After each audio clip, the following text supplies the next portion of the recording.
नमस्कार मित्रांनो, ठरलं तर मग या मालिकेच्या आजच्या भागात आता अर्जुन सायली प्रियाचा खोटारडेपणा रविराज काकांच्या समोर आणणार.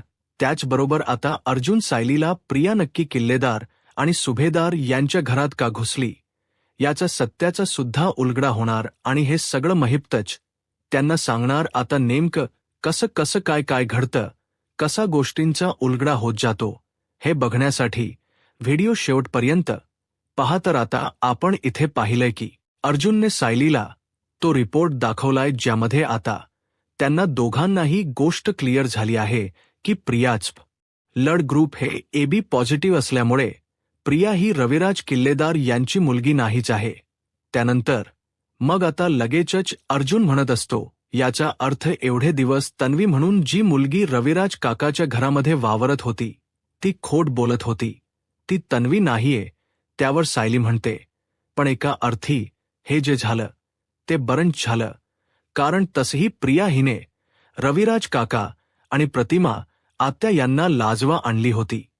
त्या दोघांमधले चांगल्यापैकी एकही गुण प्रियाच्या अंगी तर नव्हताच, पण प्रिया कमीत कमी खोट का होई ना पण चांगलं वागण्याचा प्रयत्न करतच नव्हती. प्रियामुळे त्यांना खूप मनस्ताप झालेला आतापर्यंत, त्यामुळे ती त्यांची मुलगी नाहीये हेच एका अर्थी बरं झालं.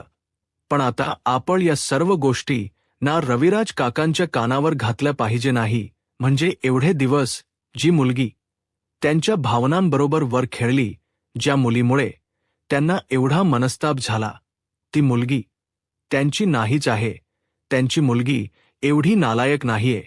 त्यांच्या मनातने ही अपराधीपणाची भावना तरी कमीत कमी निघून जाईल. काय वाटतं तुम्हाला? त्यावर अर्जुन म्हणतो की नाही, तुझं बरोबर आहे. सिनियर जवळ या सर्व गोष्टींबद्दल चर्चा तर केलीच पाहिजे, कारण एवढे दिवस तो सुद्धा शांत आहे.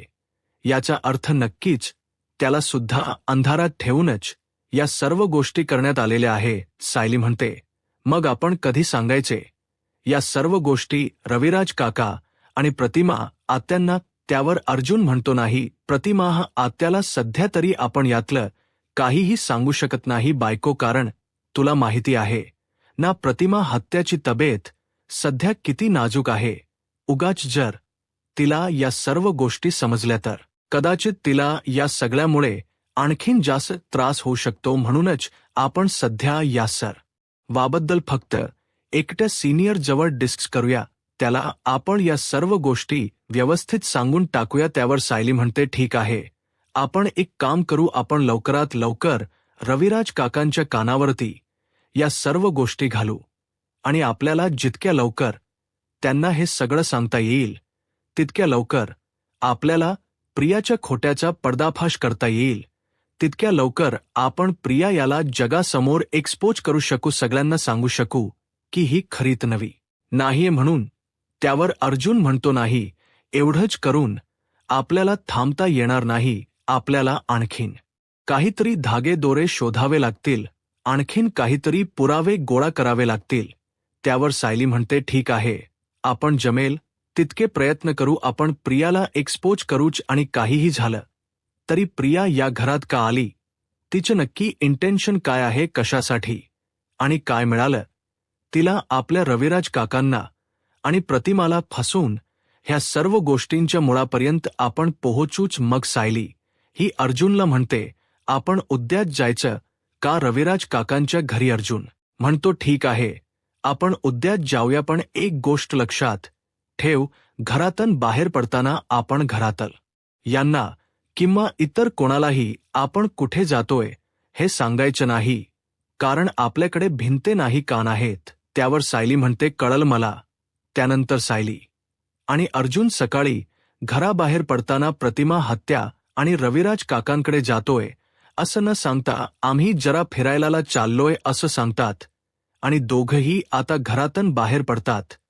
मग आता ते दोघं थेट रविराज काकांच्या घरी येतात. त्यानंतर अर्जुन रविराज काकांना म्हणू लागतो, मला तुमच्याशी एका महत्त्वाच्या विषयावर बोलायचंय. मग रविराज काका आणि अर्जुन त्याचबरोबर सायली या तिघांची चर्चा सुरू होते. आता अर्जुन रविराज काकांना सांगत असतो, सिनियर एवढे दिवस ही नालायक मुलगी आपली आहे, आपलीच मुलगी आपल्याबरोबर वाईट वागते, क्रूर वागते. आपल्या मुलीला कसलीही पर्वा नाहीये ही तुझ्या मनात जी अपराधी भावना आहे ना, ती आता कायमची नष्ट करून टाक. त्यावर रविराज काका म्हणतात, अर्जुन मी समजलो नाही.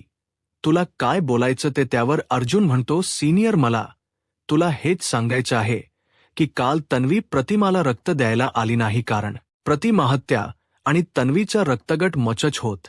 त्यावर रविराज काका म्हणतात, हे कसं शक्य आहे. त्यावर अर्जुन म्हणतो, हे सहज शक्य आहे सिनियर, कारण ती मुलगी मुळात तन्वी नाहीच आहे.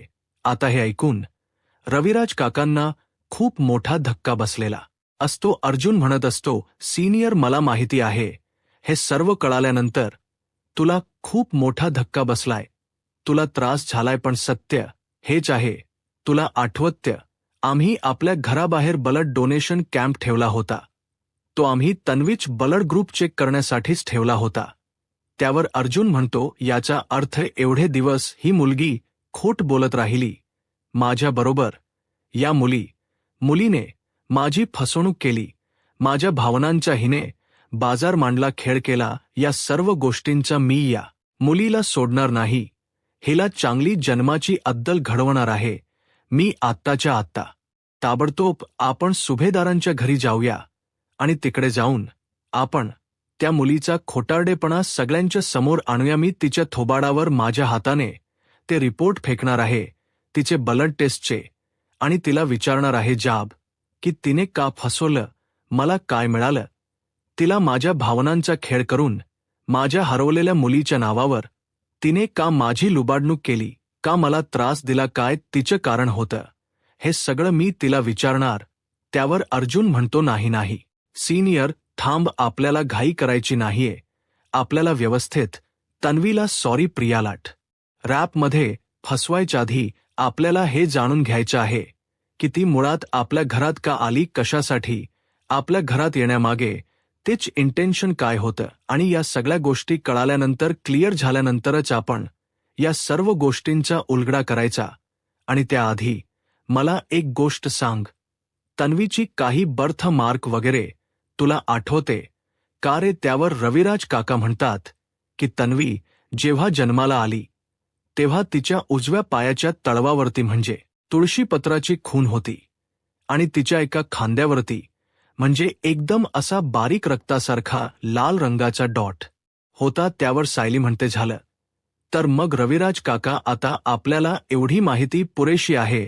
आपण एक काम करू, आपण आपल्याला जमेल तेव्हा लपून प्रियाच्या त्या खांद्यावरचा डॉट शोधू. जर आपल्याला तिच्या खांद्यावरती तो डॉट जरी सापडला तरी आपण अस विचार करू शकतो, कमीत कमी टफ बेनिफिट ऑफ आपण देऊ शकतो की कदाचित रिपोर्टमध्ये काहीतरी फेरफार झाली.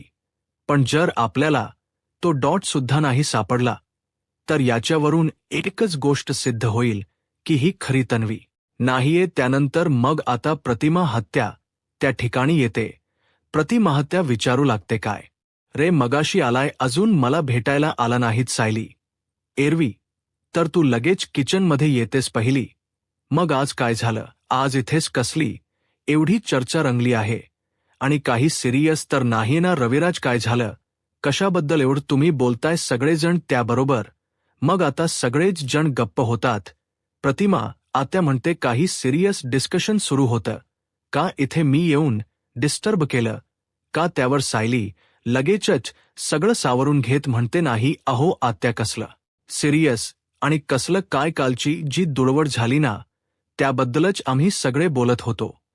या ना तुम्ही सुद्धा या, ही पण बसा, आपण सगळे मिळून गप्पा मारूया या. त्याबरोबर मग सगळेच विषय बदलतात आणि आता सायली म्हणत असते, खरंच किती दिवसांनी एवढी मज्जा केली नाही आपण. नाहीतर या काही दिवसांमध्ये आपल्या घरात फक्त टेन्शनचंच वातावरण होतं. आणि प्रतिमात्या ते सगळं तुम्ही सोडा, तुम्ही आता स्वतःच्या तब्येतीची सगळ्यात जास्त काळजी घ्यायची. तुम्ही बघितलंत ना तुम्ही किती काळजी घेत नाही. स्वतःची काळजी घेण्याच्या बाबतीत हळलगर्जीपणा करता म्हणून तुम्हाला त्रास झाला ते. प्रतिमा आत्या म्हणते, हो बाई हो, रविराजने सुद्धा मला हे किती वेळा सांगितलं आणि आता तूच ते सुद्धा रिपीट सांगितलंस. मी आता यापुढे स्वतःची नक्की काळजी घेईन बरं. आता तुम्ही सगळेजण बसा, मी एक काम करते, गरमागरम कॉफी घेऊन येते तुम्हा सगळ्यांसाठी. आणि मग प्रतिमा तिकडं निघून जाते. प्रतिमा तिकडं गेल्यावर लगेचच रविराज काका म्हणतात, मला एक गोष्ट कळत नाहीये आता, आपण त्यात प्रियाबद्दलचे सगळे पुरावे कसे मिळवणार? ती खोटारडी आहे हे कसं सिद्ध करणार? आणि मुळात तिला आपल्या घरात कोणी घुसवलं हे कसं शोधून काढणार? तिला कसं माहिती तन्वी आमची मुलगी होती, तन्वी हरवली होती, किंवा तन्वीच्या गळ्यात जे लॉकेट आहे ते तिच्याकडे कसं आलं? या सर्व गोष्टींचा उलगडा कसा होणार? त्यावर अर्जुन म्हणतो, एक पर्याय आहे, सिनियर तन्वी म्हणजेच खोटी तन्वी. आणि तो महिप्त आणि नागराज या तिघांची एक टीम होती. म्हणजे नक्कीच या सगळ्याबद्दल नागराज आणि महिप्तला काहीतरी माहीत असणार. नागराज तर आपली मदत करणार नाही, पण महिप्त कदाचित आपली मदत करू शकतो. मग आपण महिप्तचाच वापर करून घ्यायचा. आपण महिप्तला जाब विचारायचा आणि महिप्तकडून सत्य काढून घ्यायचं. महिप्तच आपल्याला आता या प्रियाच्या खोटारडेपणापर्यंत पोहोचू शकतो आणि त्यानंतर पुढे आणखीन आपण काय करायचं हे ठरवू शकतो. त्यावर मग रविराज काका म्हणतात, नक्की असं वाटते का तुला? त्यावर अर्जुन म्हणतो, हो सिनियर, माझ्या हातात एक अशी दुखी नस आहे ना महिप्तची की त्यानंतर महिप्त सगळं काही गपचूप बोलेल. मी ती दाबल्यावर. त्यावर रविराज कुठली विचारतात, तर अर्जुन म्हणतो, ती तुला तिथे गेल्यावर समजेलच. आता सायली समोर अर्जुन काहीही बोलणं टाळतो. त्यावर रविराज काका म्हणतात, अरे मग चांगलीच गोष्ट आहे ना, उगाचच्या उगाच आपण इथे वेळ वाया कशाला घालवतोय? थेट तिकडे जाऊया आणि त्या महिप्तच्या नरड्यावर वर बसून त्याच्याकडून सर्व सत्य वधवून घेऊया. आतापर्यंत या मुलीने जी काही माझी फसवणूक केली आहे ना, त्यासाठी मी हिला कधी माफ तर करणार नाहीच, पण हिला चांगली शिक्षा होईल याची सुद्धा मी तरतूद करणार आहे. इतक्यात त्या ठिकाणी प्रतिमा आत्या येतात. प्रतिमा त्यांच्या हातामध्ये कॉफीचे मग असतात. दोन प्रतिमा म्हणतात, अरे तुम्ही दोघं कुठे निघालात? हे काय, तुम्हाला दोघांना कॉफी आवडते म्हणून मी तुमच्यासाठी कॉफी बनवली आणि माझ्यासाठी आणि सायलीसाठी चहा बनवायला जात होते. त्यावर लगेचच आता ते दोघेही काहीच बोलत नाही. मग सायली म्हणते, प्रतिमा आत्या हो, त्या दोघांनाही अचानक कोणाचा तरी फोन आला आणि महत्वाच्या एका केससाठी त्यांना बाहेर जावं लागते. मी काय म्हणते, तुम्ही दोन कॉफीचे एवढे छान मग आणलेत, तर आपण दोघीच घेऊयात नाही कॉफी?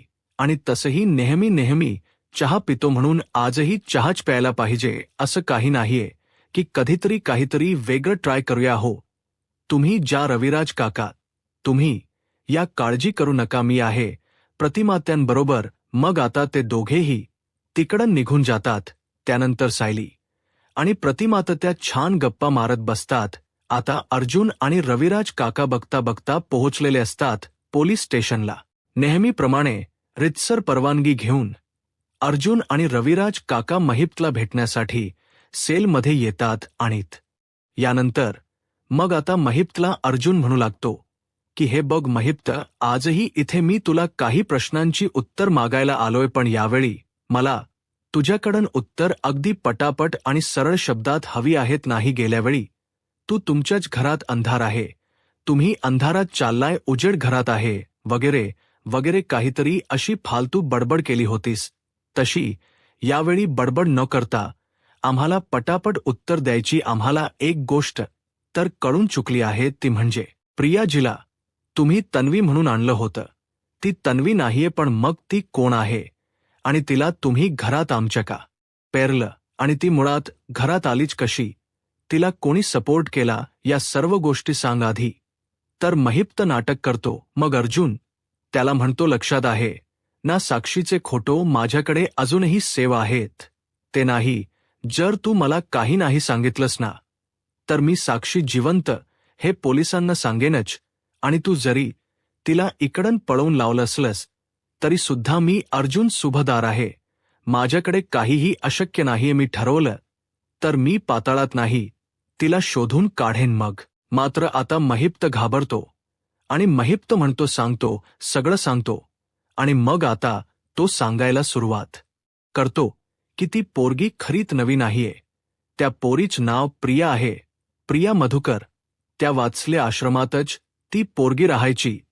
तिला पैशांची खूप चटक होती. आणि तुमच्या त्या नालायक भावाला नागराजला, तुमच्या म्हणजे रविराजनच्या प्रॉपर्टीची हाव होती म्हणून मग रविराजची प्रॉपर्टी मिळवण्यासाठी एकमेव पर्याय म्हणजे नवी रविराजची मुलगी नागराजला हे माहिती होतं की पोरगी सापडल्याबरोबर रविराज सगळी प्रॉपर्टी पोरगीच्या नावावर करणार. मग ती सगळी प्रॉपर्टी त्या प्रियाच्या नावावर केली असती. मग त्या नागोबान त्या प्रियाकडून ती सगळी प्रॉपर्टी स्वतःच्या नावावर करून घेतली असती असा त्या नागराजचा डाव होता. पण घडलं मात्र सगळं उलट विचित्र झालं. आणि त्यामुळे नाग्याला काही पण प्रॉपर्टी वगैरे मिळाली नाही. आणि त्या प्रियाचा तिचा काही एक प्रश्न नाही. तुमच्या घराण्याशी ना ती तन्वी आहे ना, ती एक चांगली पोरगी आहे, काहीच नाही. त्याबरोबर आता हे कळल्यावर मग मात्र अर्जुनला खूप मोठा धक्का बसतो. अर्जुन म्हणतो गुडवरी गुड. त्यानंतर मग अर्जुन आणि रविराज काका तुरुंगातून बाहेर येतात. आता अर्जुन हा रविराज काकाला म्हणतो, सीनियर, मला सायलीने मेसेज केला होता. तिने सांगितलंय की ती प्रतिमहत्याकडून कधीच घरी जायला निघाली. मग मी सुद्धा आता डायरेक्ट घरीच जातो. सायली माझी वाट बघत असेल. काय झालं काय नाही एकदा कधी जाऊन तिला सगळं सांगतोय असं मलाही झालंय आणि तिलाही झालं असेल की कधी एकदा माझ्याकडून सगळं ऐकते. तू एक काम कर, तू तुझ्या गाडीने घरी जा. मी काय करायचं ते बघतो. कॅब किंवा ओला वगैरे काहीतरी घेऊन मी सध्या घरी जातो. त्यानंतर अर्जुन घरी आल्यावर सायली तर अर्जुनची चातकाप्रमाणे वाट बघत असते. अर्जुन आल्यावर सायली लगेच अर्जुनला म्हणते, अहो काय झालं तिकडे, काय बोलला महिप्त? महिप्तने सगळं काही सांगितलं का? महिप्तला माहिती होतं का हे सगळं कोणी केलं होतं, का केलं होतं, कशासाठी केलं होतं? अहो बोला ना काहीतरी. तुम्ही गप्प का आहात? रविराज आणि मी जाऊन महिप्तला भेटलो. महिप्तला सगळे प्रश्न विचारले आणि महिप्तने उत्तर सुद्धा दिली. अर्जुन म्हणतो. सायली म्हणते, काय झालं, काय सांगितलं त्याने? त्याबरोबर मग अर्जुन सांगू लागतो की त्याने हेच सांगितलं की प्रिया ही खरी तन्वी नाही आहे. ही गोष्ट त्याला खूप आधीपासून माहीत होती आणि तिला या घरात आणणारी व्यक्ती दुसरी तिसरी कोणीही नसून नागराज किल्लेदारच आहे. नागराज काकाला रविराज काकाची प्रॉपर्टी हवी होती आणि त्यासाठी त्याने त्या प्रियाचा वापर केला. त्याला वाटत होतं की तन्वी घरात परत आल्यावर रविराज काका सगळी प्रॉपर्टी तन्वीच्या म्हणजेच स्वतःच्या मुलीच्या नावावर करेल आणि मी ती प्रॉपर्टी प्रियापासून हिसकावून घेईल. पण मला एक गोष्ट क्लिअर झाली की या सगळ्यामध्ये प्रियाला फक्त पैसा मिळणार होता. पैशासाठी तिने हे सगळं केलं. पण मग दुसरी गोष्ट ती म्हणजे अशी की प्रियाला लग्न करायची अश्विन बरोबर काय गरज होती? ती आपल्या घरात का घुसली? त्यावर सायली म्हणते, अर्थात पैशांसाठी, प्रॉपर्टीसाठी. हे बघा, नागोबाने तिला पैसे दिले असते, पण देऊन देऊन किती दिले असते? कधी ना कधी तरी तिचे पैसे संपलेच असते. जर बसून खाल्ली तर समुद्राची रेतीही पुरत नाही. ही गोष्ट प्रियाला अजिबात अगदी व्यवस्थित माहिती. म्हणूनच प्रियाने काय विचार केला? प्रियाने विचार केला, एक घर आपल्या हातातून कटलं तर दुसरं तर आपल्या हातात असलं पाहिजे. म्हणून हे सगळं तिने केलं. त्यावर अर्जुन म्हणतो, मग आता आपण प्रियाला एक्सपोज करायचं का? त्यावर सायली म्हणते, नाही, आणखीन एक गोष्ट बाकी आहे. रविराज काकांनी तिच्या खांद्यावरती जी बर्थ मार्क सांगितली होती, ती बर्थ मार्क आपल्याला शोधून काढायची आहे. मग सायली अर्जुन विचार करतात, ते कसं करायचं, काय करायचं? त्यावेळी अर्जुन सायलीला म्हणतो, कालच नाही का तिने बालपणीची आठवण काढली होती, मग आता आपण त्याचाच फायदा करून घ्यायचा. मग सायली, अर्जुन, रविराज, प्रतिमा, प्रिया, अश्विन, सुमन, त्याचबरोबर प्रतिमात्या, प्रताप, कल्पना, पूर्णा हे सगळे बसलेले असताना आता अर्जुन एका खेळाची आठवण काढतो आणि म्हणत असतो, तन्वी, तुला आठवतं का लहान असताना आपण काय खेळायचो? लहान असताना आपण नेहमी किती मज्जा करायचो. त्यावर प्रिया म्हणते, हो हो आठवते ना, आठवते. त्यावर अर्जुन म्हणतो, काय खेळायचो गा आपण? त्यावर प्रिया म्हणते, नाही आठवत होतं म्हणजे पण एवढं क्लिअर नाही आठवत. अर्जुन म्हणतो, अग ते नाही का आपण खेळायचो अग बतक उड्या, अग म्हणजे बदकासारखं बसायचं आणि उड्या मारत मारत जायचं, चालत जिंकाल तो विनर. त्याबरोबर मग प्रिया म्हणते, हो हो अरे आठवते की. मग अर्जुन साहिली एकमेकांकडे बघतात. खरं तर अर्जुनने असा कुठलाही खेळ कधीही खेळला नव्हता आणि तो आता प्रियाबरोबर खोट बोललेला असतो. त्यानंतर सायली अर्जुनला तर कन्फर्मच क्लिअर होतं की ही नक्कीच यांची मुलगी नाहीये, तर ही एवढे दिवस यांच्याजवळ खोट बोलतीये. मग सायली म्हणते की आता आपण प्रियाला सोडायचं नाही, आपण तिला जन्माची अद्दल घडवायची. अर्जुन म्हणतो, घडवायचीच. त्यावर सायली म्हणते, या सगळ्यामध्ये ना मला एकामेव व्यक्तीच खूप जास्त वाईट वाटते आणि ते म्हणजे बिचारे अश्विन भाऊजी. अश्विन भाऊजींचा बघा ना, या सर्वांमध्ये काहीही संबंध नाहीये आणि काहीही दोष सुद्धा नाहीये.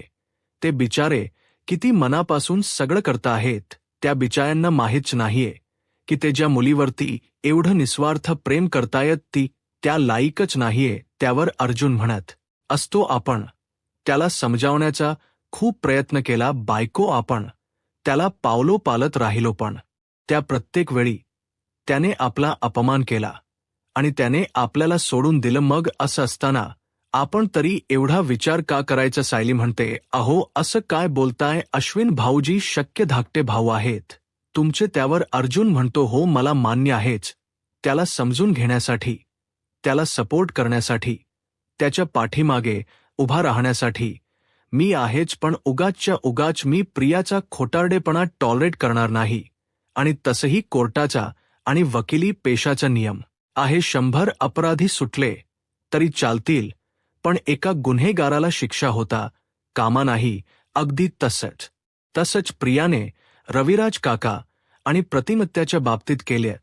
तिने फक्त त्यांची फसवणूक केली, पण आता मला तिची फसवणूक उघड करायची. त्याबरोबर दुसऱ्या बाजूला प्रियाला मात्र टेन्शन आलेलं असतं की मी माझं बलड कोणाला दिलं. आता माझ्या बलडमुळे सायली अर्जुन माझ्यापर्यंत पोहोचू तर शकणार नाही ना. त्यांना खरंच सगळं कळाले तर नसेल ना. त्यांनी माझ्या त्या रक्ताचा काही चुकीचा वापर तर केला नसेल ना. नेमकं काय घडलं असेल काय नाही असा विचार प्रिया करू लागते. आता पुढे काय होईल हे पाहायला आत्ताच माझा महाराष्ट्र या यूट्यूब चॅनलला सबस्क्राईब करा. धन्यवाद.